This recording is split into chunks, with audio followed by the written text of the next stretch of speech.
Welcome everyone, good afternoon. We're welcoming you from FIBA to building an effective cybersecurity awareness program with our speaker today, Silka Gonzalez, which I will be presenting in just a couple moments. So just to get started, I would like to talk a little bit about FIBA, the Florida International Bankers Association, and our programs that we have to offer. My name is Sofia Villalobos. I am the Institute Director and I manage all of FIBA's educational programs. So just a little bit about what we've done in terms of cybersecurity. We offer a course called Cybersecurity for Financial Institutions that focuses on the regulatory cybersecurity laws, FFIEC, the Presidential Executive Order, and discover how to make sure that we are abiding by those regulations, to discover also the best detection tools, monitoring programs, and how to identify, prevent, and resolve cyber threats. So if you'd like more information about this program, you can find it on the website that is listed, fiba.net/cybersecurity, and also I am willing to answer any questions you may have. So moving along with our presentation today, I'm going to first talk a little bit about Silka Gonzalez, who is our speaker today. Thank you so much, Silka, for joining us. She is the founder and president of ERM Protect since 1998 when she started the company. She received bachelor's degrees in both computer information systems and accounting from Xavier University. She has also earned her master's degree in accounting information systems from Florida International University. Silka also completed an entrepreneurial master's program at MIT. She has more than 30 years of experience in the field of cybersecurity, and prior to founding ERM Protect, she worked as a manager of IT and business services at Pricewaterhouse, and also served as a manager of information systems auditing and manager of information systems security for American Bankers Insurance Group. So a little information about ERM to help you understand her background and what ERM's mission is. They are a leading information security and training company that help businesses improve their cybersecurity posture and comply with regulations governing sensitive data. Services include information security strategy, cybersecurity assessments, remediation solutions, and digital forensics. The company has served more than 300 guests globally since its inception. The company recently launched a new product to address the human side of IT security vulnerabilities. These training modules teach employees how to identify when they are being targeted by hackers, turning them into human firewall against cyber attacks. The company's 60+ engaging training modules feature short animated chalkboard videos so that employees can stay tuned in and get back to work quickly. It's written by IT security experts in the field of battling hackers every day, and the content is authoritative, timely, and continuously updated. So now Silka is going to begin the presentation. Again, I welcome all of you, and thank you so much for joining us today. Good morning, everybody, and thank you for having me here today. Like Sofia said, I'm Silka Gonzalez, and I'm the president and founder of Enterprise Risk Management. I was invited here today to talk to you about how to develop a security awareness and training program. And I'm going to share some information that hopefully will help you in that process of developing a program, or if you're in the process of evaluating your existing program and updating or improving your program, hopefully this information will be useful to you. So let's start with the agenda of the things that I want to cover for you guys today. I want to talk first about the human factor or human error as it relates to security and security awareness training program. I also want to talk to you about different key aspects of a security awareness training program, including why is this important, why do we need a program, what are some of the benefits of having a program. I want to cover a little bit a framework of a series of structured steps or phases that organizations need to follow when they need to develop a security awareness program. And I want to share with you some best practices that we have learned over many years developing programs and reviewing and enhancing programs for many clients. I also want to talk to you guys about the frequency of testing and provide some insight into what we think works to be effective. We also want to talk about different methods of of training people that could be effective for organizations, and how to test the effectiveness of your program. And then I want to conclude with some tips that might be useful for you when you're developing the program. And I will wrap it up with, providing some information about free resources that are, extremely good that you can download and use to develop your program or to evaluate your existing program. And at the end, I will answer all the questions that you have. Hopefully, I can answer all the questions here during this webinar.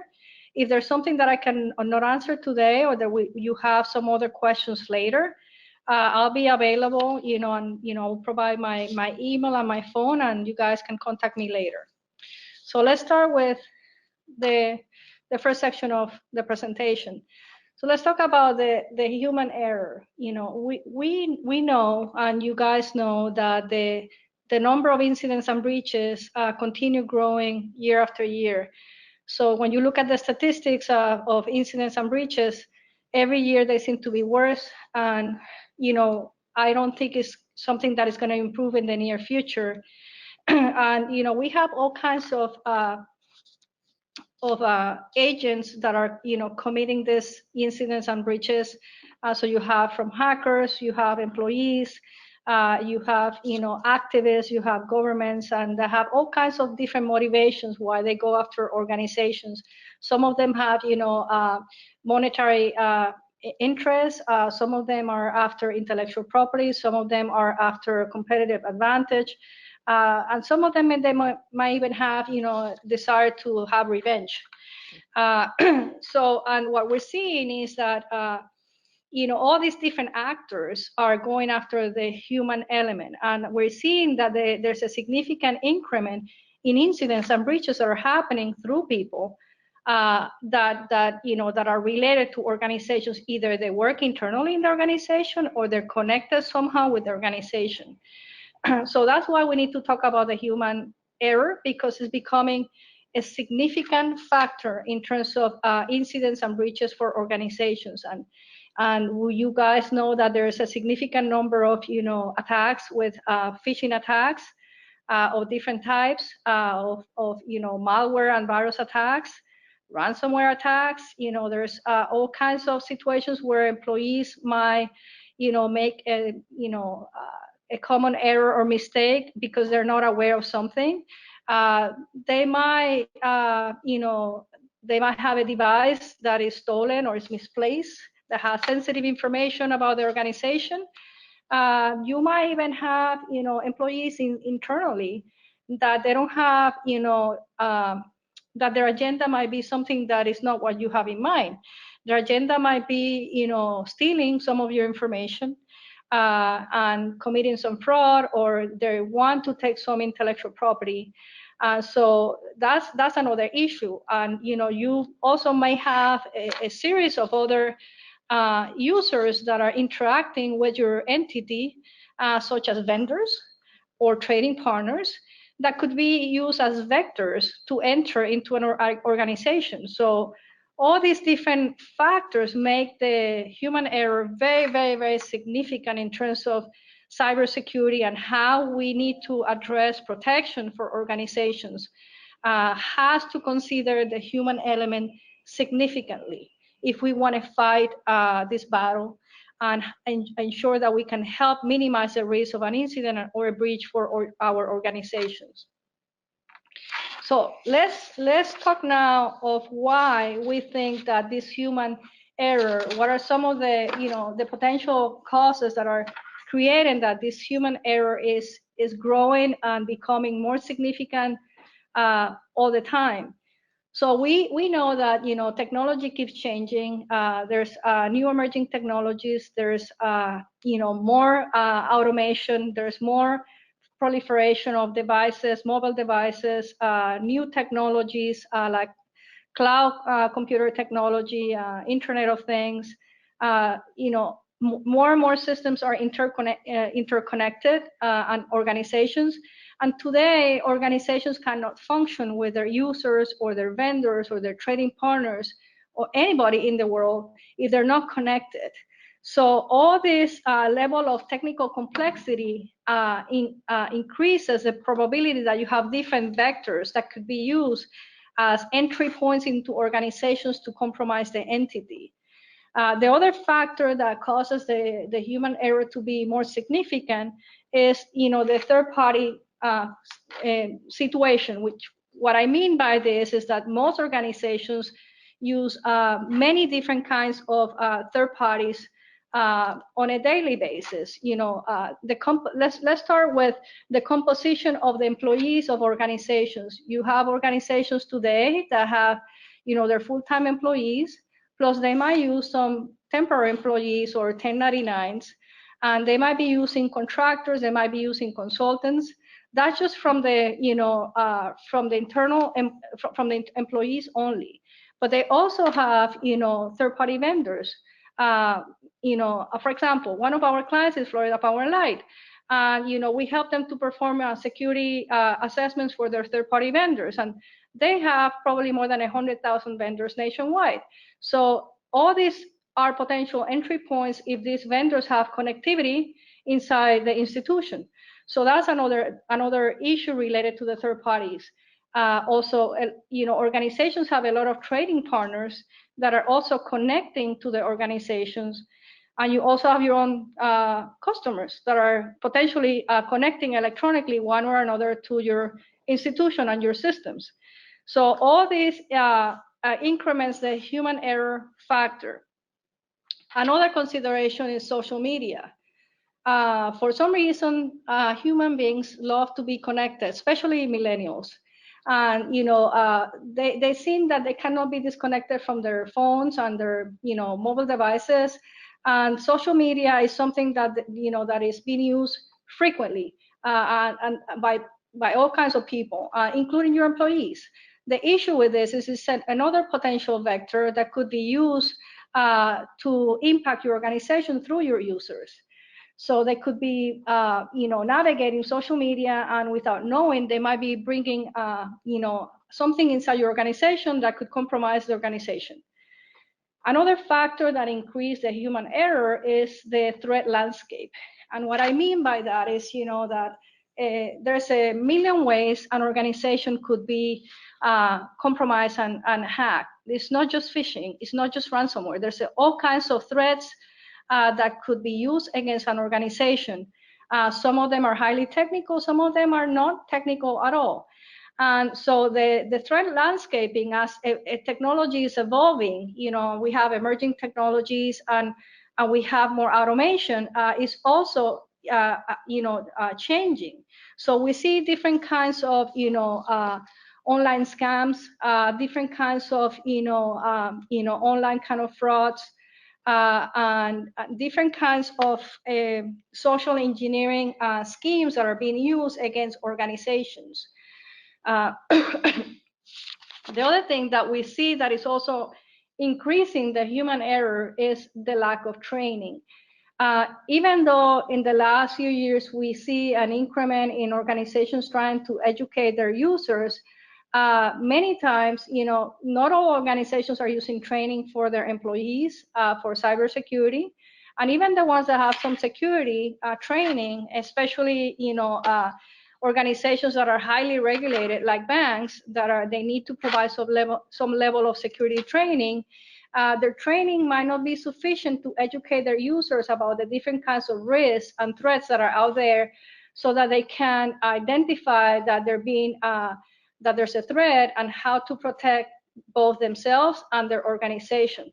So this inadequate level of training or complete or the lack of training is also creating that you have users that are not aware of the level of exposure and risk they have when they are interacting with systems and with information from your organization.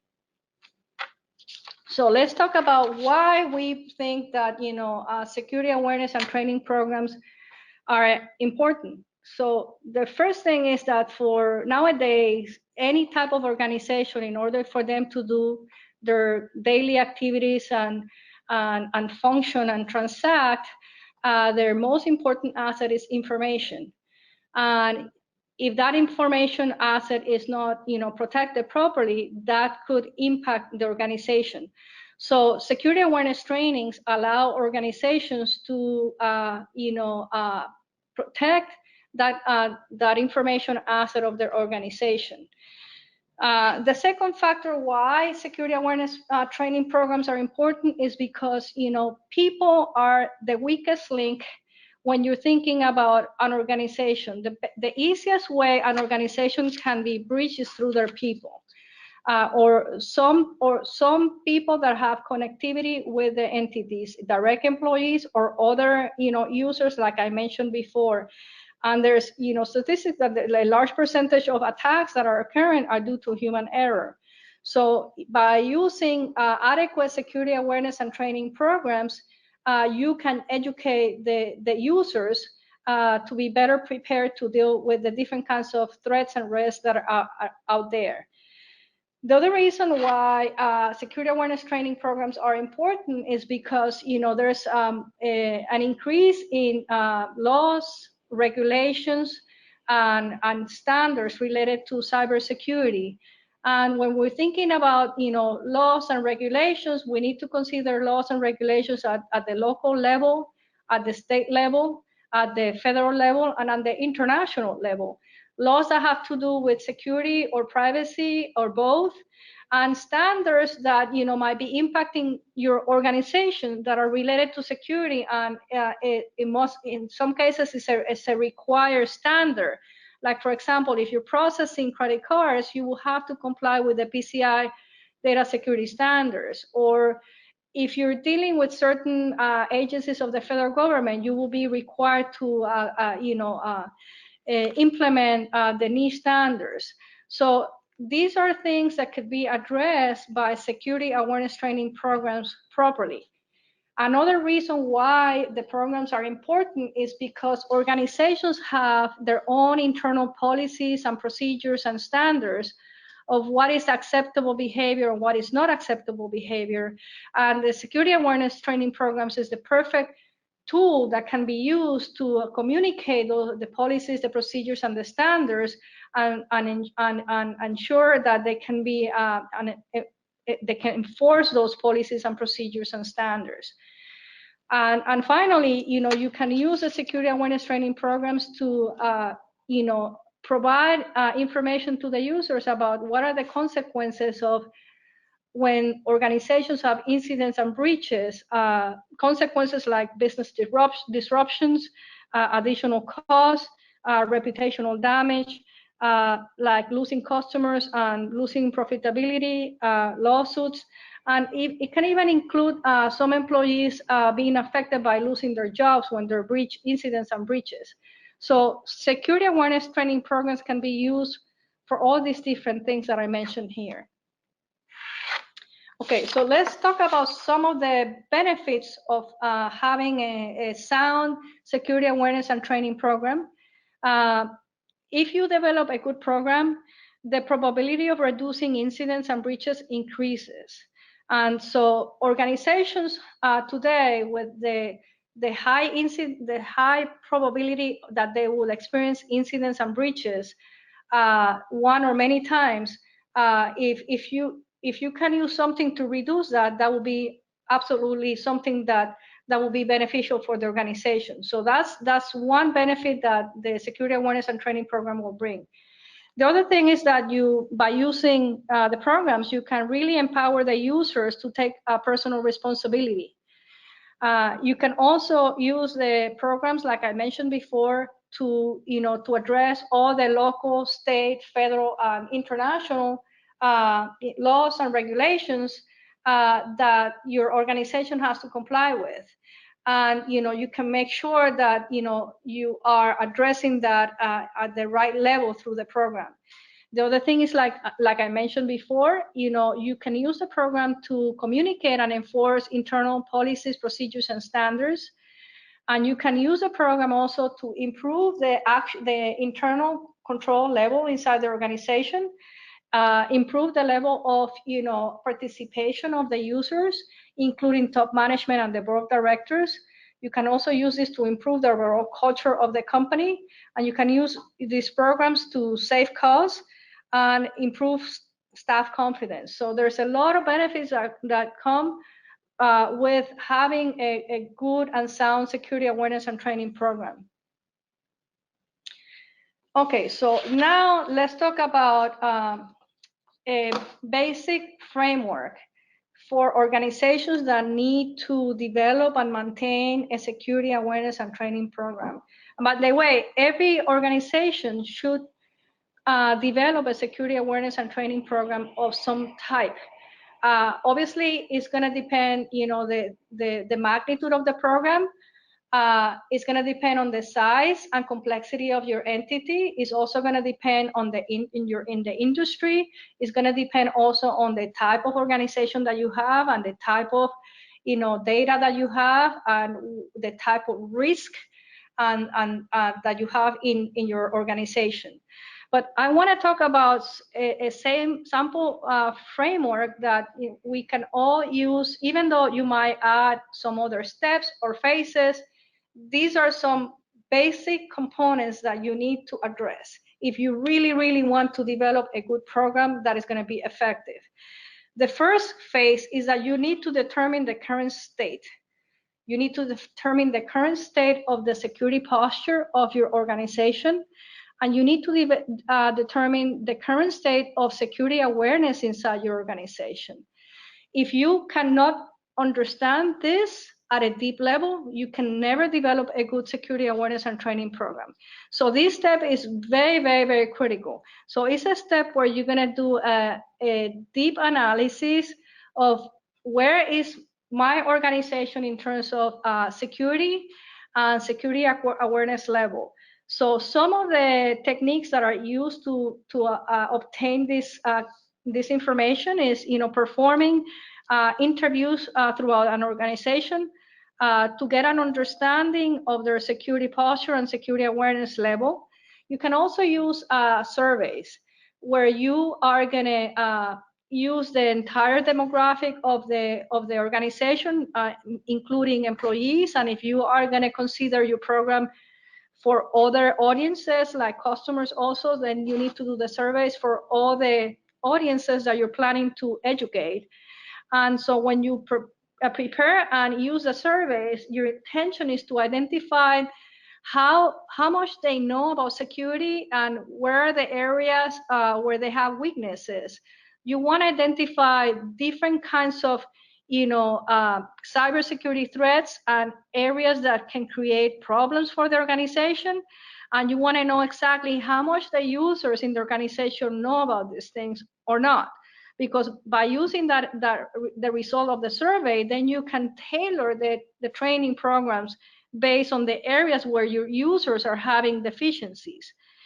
Another thing that should be done during this phase is to do a study of, what is happening in terms of security and security threat landscape in your industry and in organizations similar to yours. Because that's also going to indicate if there's specific things that are happening in your industry and organizations similar to you that you need to take in consideration when you're developing your plan. Another thing that should be done during this phase is to review the existing security training material that you have at your organization so that you can determine if the material is as good or is incomplete or needs some improvement. Another thing that is crucial during this stage is that you need to analyze, any potential, local, state, federal, and international law related to security, information security, and privacy that you need to make sure that you address properly within your program, as well as any security standard that your organization has to comply with. It's also important to see if you organizations have performed different kinds of cybersecurity assessments, like a comprehensive security assessment or any type of ethical hacking, either for an external pen testing, internal pen testing, a web application, or if they have performed a third-party vendor security assessment, if they have performed phishing simulations or other types of social engineering testing. or they've done a data leakage review, or a physical security assessment, any kind of cybersecurity assessment that has been performed within the organization, it will make sense to review what are the results of those assessments, and what are the kinds of weaknesses and risk that the organization have, that is exposing the organization, so that you can make sure that you use that information to create material of training that help to educate and address those areas where you have potential issues. Also, if the organization have a security, function that is more advanced, you want to understand, what is that security function? What is the composition of the function? Who are the members of the security function and the security awareness team? And you want to understand what are the security matrix that you're using, and analyzing if the function and the people and the roles and the matrix, if they seem to be adequate or not, or if they need adjustment. Another area to review during this stage is to look into the history of incidents within your own business, or breaches that you have previously in the past, and identify why the incident happened, why the breach happened, and use that information to make sure you're addressing those issues in the training programs. Also, if there's, you can take that further and do review within the industry of the kinds of incidents and breaches that seem to be, very typical of your industry.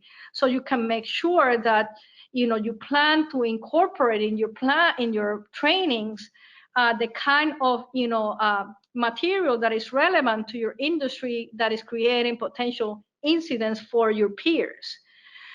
So these are some of the things that that need to be done during this phase. The better you analyze different aspects during this phase, and understand what is the security posture and what is the security awareness level of my institution, the better you're going to be able to prepare a sound program for your organization.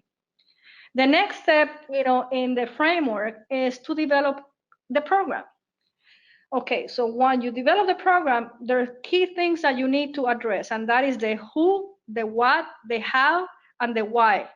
And what I mean by that is, you need to determine, before you go and start writing and doing things, you need to determine who is the audience that I'm going to cover with this security awareness training program.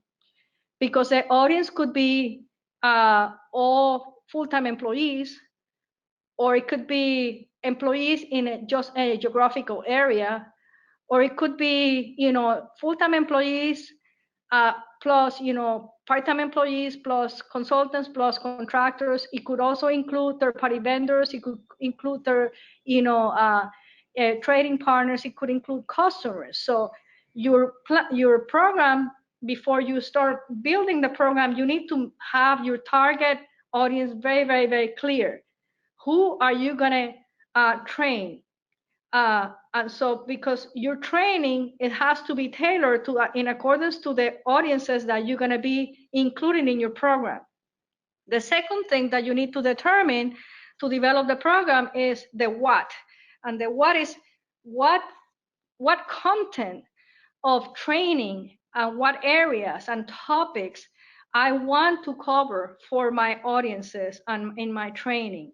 And so you need to be very careful so that the content that you include is the most critical and effective content to educate your users. The third thing that you need to determine is the how. The how is to determine what kinds of methods of training do I want to use for my program. Am I going to use live presentations? Am I going to use webinars? Am I going to use a newsletter?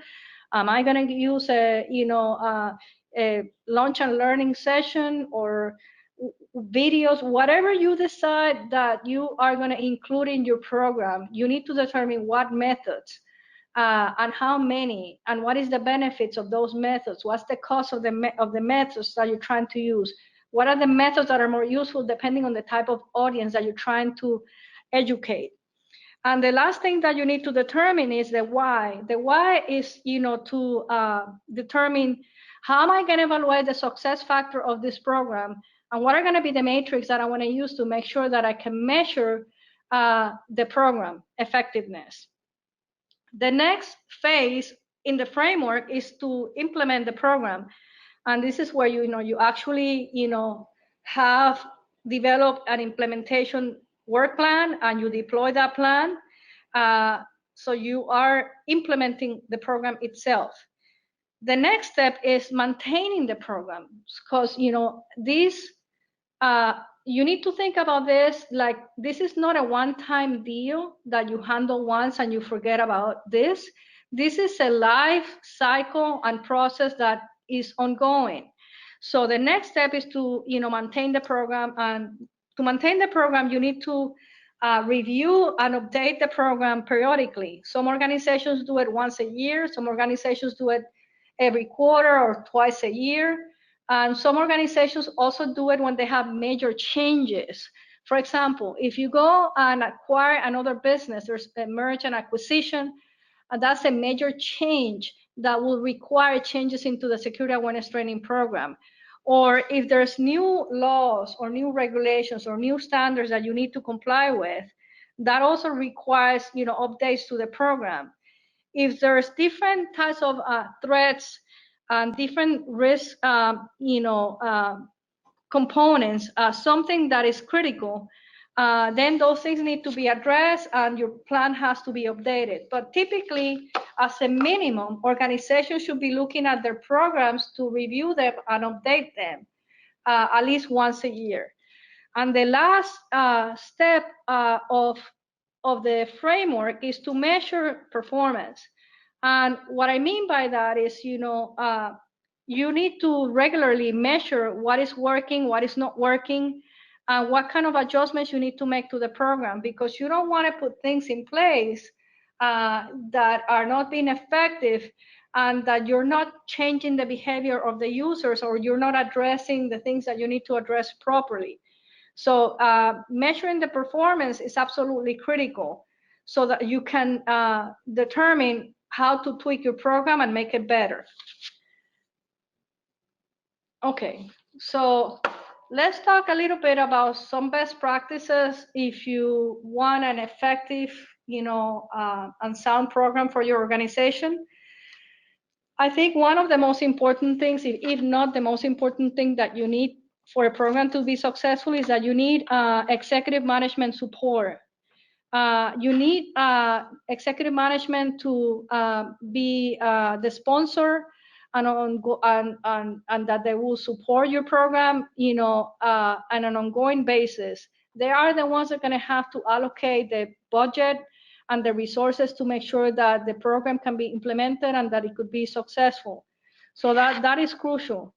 Another thing is, having a clear scope definition for the program. You need to define who are you going to cover in the program. Are you going to cover employees? Are you going to cover also contractors? Are you going to cover vendors or trading partners or customers? Obviously, the more people you cover, the more expansive and more expensive and more difficult it is if you want to do it properly, because you're talking about different audiences with different kinds of cybersecurity risk and different approaches of how you're going to be educating them. But it's very, very crucial that, if you want to be effective, you have to define the right scope. And if you decide that you want to incrementally add more different groups into the program, you can do that and do it in phases. The other thing that is important is that you have to define clear goals and objectives, benefits and expectations of the program.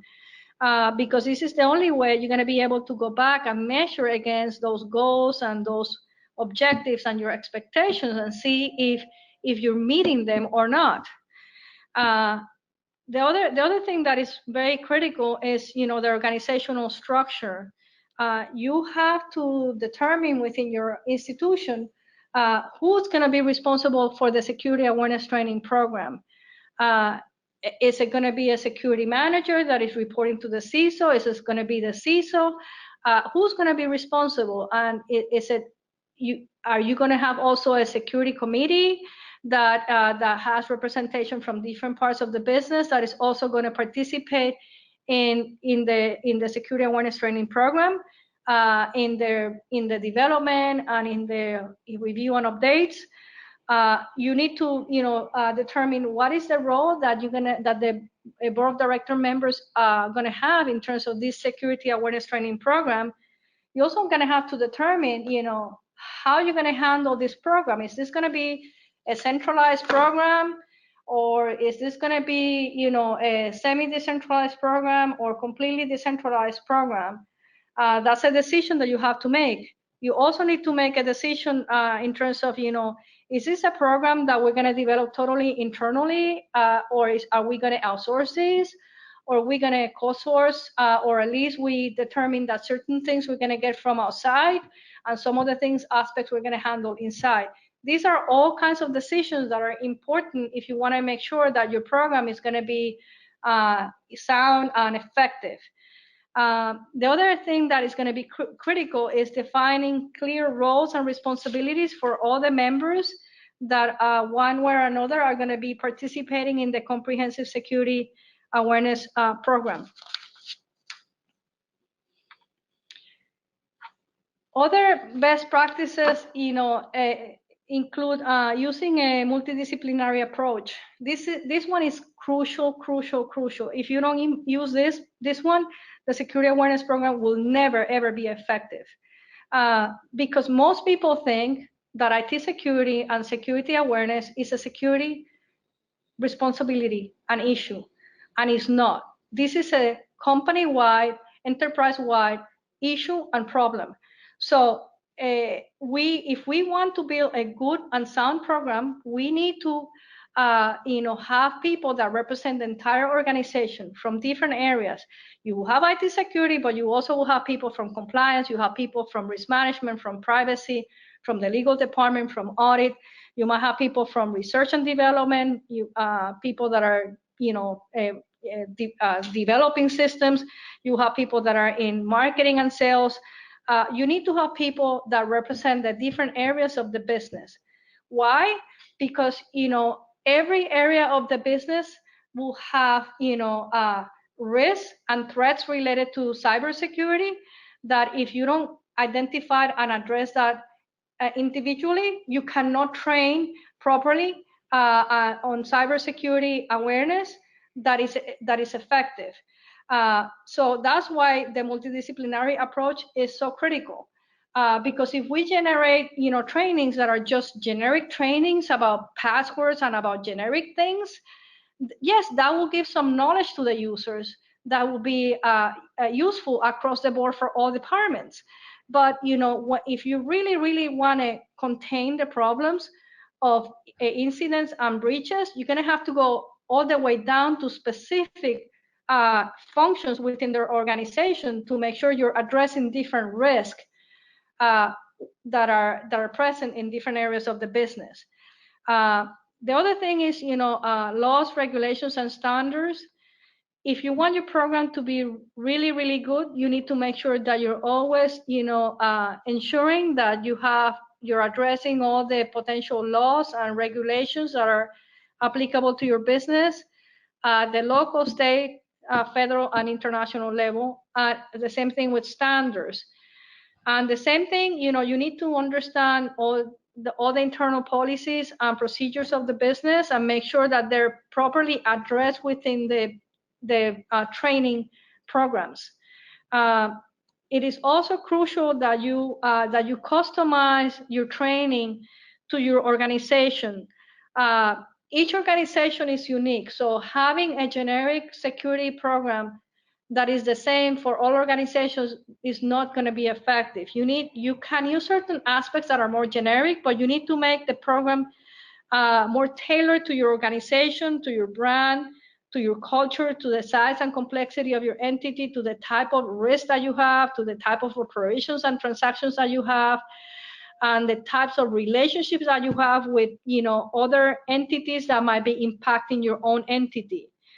So that's going to be important, the customization. The other thing that is a best practice is to have a narrow focus. What I mean by this is, you need to be smart about how you're going to be training and what are you going to be covering.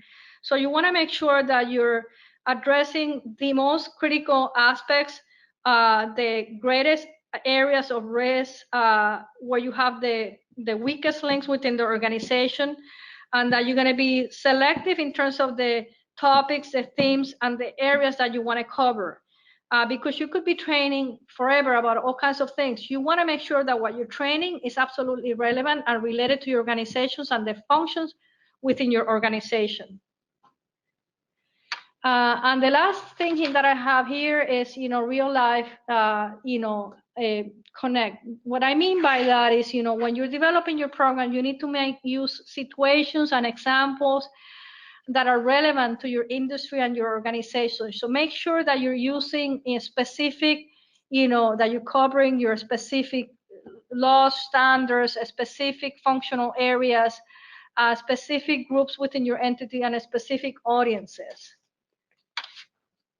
And some other best practices include, the fact that when you're developing the content, or make sure the content is about the users, you need to make sure that the content is personal, that they feel that the information that you're providing them is not just about the company itself, but it's also, how do I protect the employee? How do I protect the employee information and knowledge that it help them to protect them inside the job, but also outside the job, knowledge that they can use with their own families. When you make something personal, people pay attention. That's why this will be important. Practice. This one is a crucial one, because you need to make sure that, no matter how good the program is in terms of providing training, if you provide training that is just, theory and concepts, that's one thing. But the other thing is, testing how well users behave, using more intrusive testing of different kinds to make sure that you really can evaluate what is the real posture of the security of the company, what is the level of knowledge of the users, so that they don't expose your organization to an incident or a breach. And you need to be, a lot of organizations are using automated simulations for phishing, and that is fine. But you need to be very, very careful with this, because for a couple of reasons. Phishing attacks are only one of thousands of possible attacks an organization can have. So if you only use phishing simulations, you're missing a lot of the potential other areas that could be used to breach your organization. So I recommend that you expand your scope of testing to many other areas besides phishing simulations that are automated. And the other reason that I think you need to consider further testing than that is that those phishing tools that are automated use specific fixed templates that are looking for potential kinds of phishing scenarios that can basically, they're not flexible, and the users will learn to identify that kind of threat and reprogram them for specific kinds of phishing attempts. But the reality is, that attackers are very creative, malicious, and they're going to use every possible thing they can. So if you only use few ways of testing your users, you might not know how well prepared they are to protect your business. So I recommend that the testing need to be thorough and needs to include many different kinds of tests. The other thing is that the programs have to have ways of measuring what's working, what is not working, and provide metrics. And that you need to be able to evaluate the program on an ongoing basis to determine what works and what doesn't work, and make improvements into the program. The other things for best practices is that your program needs to have flexibility, so that you'll be able to tailor the training to specific audiences and groups within your organization. Because the way you train, for example, board of director members is not the same way that you train programmers that are developing web applications, and that they need to put proper security inside the web applications. And it's not the same way that you train a clerk at a bank, and it's not the same way that you talk to an accountant or someone that works in the wire transfers department. So you have to make sure that your training is flexible enough and tailored to your different groups and your different types of audiences and the type of risk that are relevant to them. The other thing is consider using incentives. People need to be engaged. It has to be compelling. So a lot of organizations, in order to get that level of encourage the employees to participate, they use things like the use of games and the use of awards as part of their program to make sure that it's compelling for their users. The other thing is that your program has to ensure it includes reinforcement. You need to think like when you were a little kid and your parents were teaching you not only one day a year or once a quarter. Your parents were teaching you all the time, and they were giving you reinforcement of do this, don't do that, and they will tell you quickly at the moment. They will tell you, for instance, if you're going to cross the street, look both sides, make sure their car is not coming so that it won't hit you. Just the minimum amount of information, and they will reinforce that information over and over again. Do the same things with your training. Make sure that they're short, they're engaging, they're effective, use different methods, and it has to be ongoing. It cannot be one time a year or 2 times a year. It's all the time, and you cannot train always about the same topics. Passwords and phishing is not the only thing that expose an organization. If you have a marketing or communication group within your business, make sure that they help you draft the clear message that you need to take to your users in your organization. Okay, in terms of frequency of testing,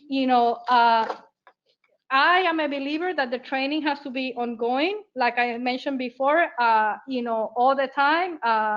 Short, simple, engaging, using different kinds of methods of teaching, having open lines of communications with the users, and a security function that is dealing with awareness so that you can educate them.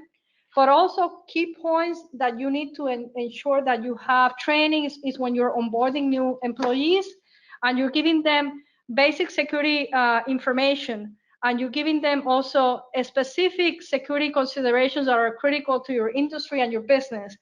And you're telling them about specific laws and regulations and standards that are applicable to your business and to their jobs. And you're talking to them about the specific internal policies and procedures and standards of the company that they need to understand and they need to comply with. And you need to make sure that that training that you're giving them, is tailored to your organization and your culture. And the other key point where training is highly recommended is after, testing of your security, or after, training groups within your organization and they fail in certain areas, or after you have an incident or a breach. This is the perfect time of finding out what went wrong, what went right, debriefing what are the lessons learned, and and determine what you need to do in terms of improving the training to make sure these situations don't happen in the future. Okay, in terms of methods of training, there are all kinds of methods that you can consider using for your program. I mean, organizations use live presentations, webinars, they use workshops, they use websites, they use blogs, newsletters, tips, alerts, they use security campaigns, they use security simulations, they use printed materials like posters, like screensavers, mouse pads. They can use games, especially for millennials, or special events like lunch and learn sessions or a table talk exercise. They're also using, products that they're buying that are providing them already with content and material and different methods of training. And they're also, they're using like videos, different types of videos and lectures. Some organizations are using, newer technology, emerging technologies like voice technology, like interactive learning technology, like virtual reality technology, including artificial intelligence. So What you need to include in your program, it depends on the size and complexity of your entity. It depends on the budget of your entity. It depends on the culture of your entity. And, the key is to figure out what things you want to include, that are effective and accommodate that to the budget that you have. And you need to make it, not generic. You need to make it very unique and tailored to your business, your culture, your branding, and your different audiences. In terms of testing the effectiveness of the program, a lot of organizations are using a lot of simulated phishing automated tools to test effectiveness of the users. But again, like I mentioned before, a phishing attack is only one threat that can impact an organization, but there could be thousands of threats that an organization's under users could be exposed to. And only testing for phishing, it could be misleading, and you might be missing a big part of the picture. So my recommendation is that you use extensive testing to look to test effectiveness of the security posture and the security awareness of your users to protect your entity. So to use all kinds of social engineering tests go way beyond the regular phishing. To use also very customized phishing to the kind of industry and situations that you have, that is unique and malicious, that really can test what's going on in your entity. To use hacking exercises of different types, to use phishing attacks, to use testing to cover aspects like malware, ransomware, data leakage, impersonation, to test for physical attacks, to test for social media attacks, to test for electronic front transfer diversion, and to consider using also observation techniques to identify proper and inadequate behavior that needs to be corrected of the employees. These are different kinds of testing, and the more robust the testing, the better the program and the better the protection for the entity. People need to understand that in order to protect entities, you need multiple things. You need, you need the training for the human error, but you need also the assessments. You need also, the implementation of security and the maintenance of security. So it's a process of using different components to have good protection. That providing the training and the theory is one side, but it has to be combined with other aspects of cybersecurity, like good testing, to really make sure that you figure out what's wrong, and use the results of the testing to create new material for the training that will help you to protect your entity much better. So some tips for a successful program.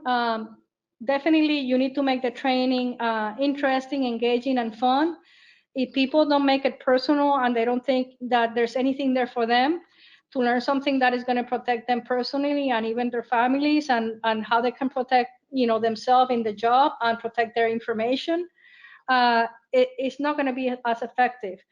The other tip is, if you're going to train in small groups and train by audiences. So if you're going to train board of directors, train them.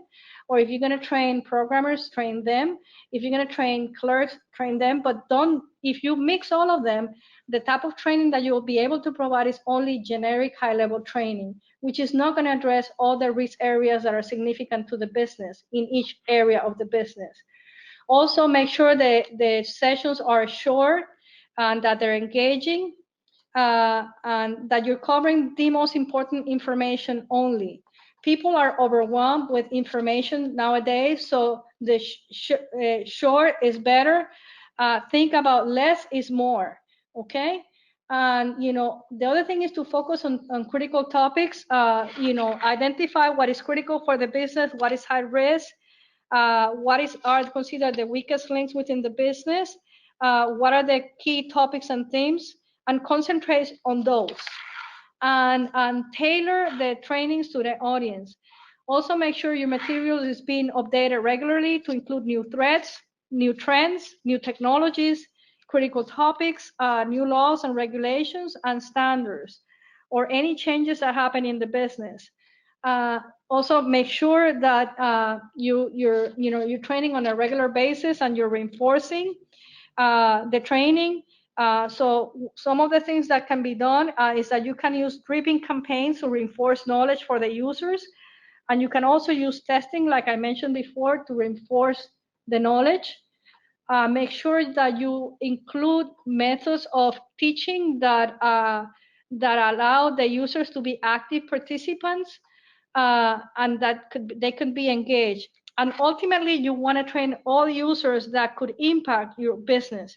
You might have to start with a limited number of users, like let's say full-time employees, but eventually you want to make sure that you're addressing all the users that could impact your business or your organization.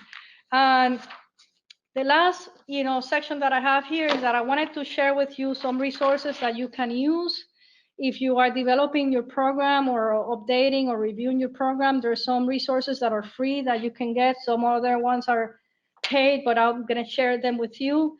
I included the NIST Standards Special Publication 850, which is Building an Information Technology Security Awareness and Training Program. It's free. Go to www.nist.gov.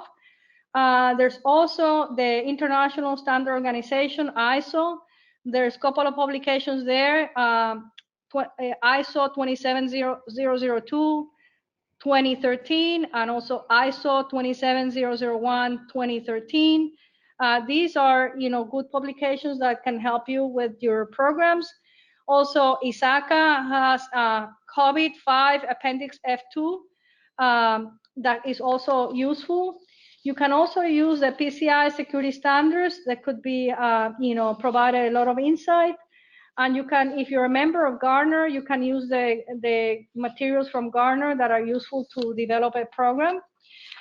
You can also go to our website, www.ermprotect, and get a free guide, which is a basic template of a security awareness training program. It's just a template, but at least cover all the key areas that you need to address. And using that template, then you need to do all the heavy lifting analysis that I indicated to you. And then you need to customize that program to your entity. But at least you can get the template for free. It's in our website, www.ermprotect.com. And in the website, you can also find our new ERM Protect Security Awareness Training Product Solutions, which has a significant library of content of I think 60 to 100 different topics of cybersecurity that are educational in nature to educate users.